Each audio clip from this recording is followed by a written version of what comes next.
I think భయ్య అది petrol అయిపోయింది అనుకుంటా. వేద్దాం, అంత దూరం నుంచి వస్తున్నాడు. పెట్రోల్ ఉండదు బ్రో ఇక్కడ.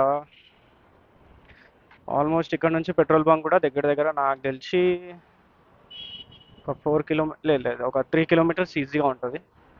సో మనం రసల్పుర ఫ్లైఓవర్ క్రాస్ చేసి మళ్ళీ బేగంపేట దగ్గరికి వెళ్ళాలి. అక్కడ ఉంది. వచ్చాడా బ్రో? పెట్రోల్ అయిపోయిందా? త్రో కొట్టాలా? కింద ఉంది, కూర్చోండి కొట్టేసి. పెట్రోల్ బంక్ అక్కడ ఉందా నా ముందు? కూర్చోండి, త్రో కొట్టేస్తా.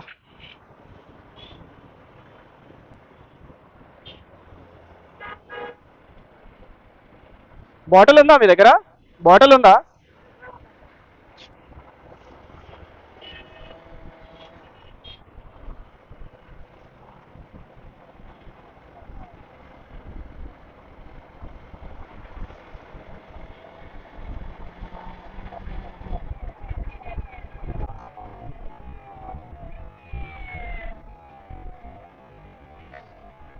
సరే రైట్ వెళ్ళిపోతారా?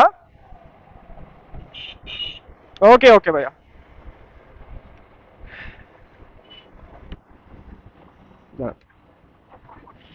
మా ఆ బండి మైలేజ్ ఇచ్చే బండిలోనే పెట్రోల్ అయిపోయిందంటే ఇక ఈ బండిలో ఆలోచించుకోండి.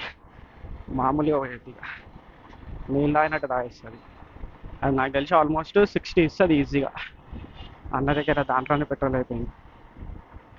కొంచెం ఏంటంటే జాగ్రత్తగా ముందే చూసుకోవాలి.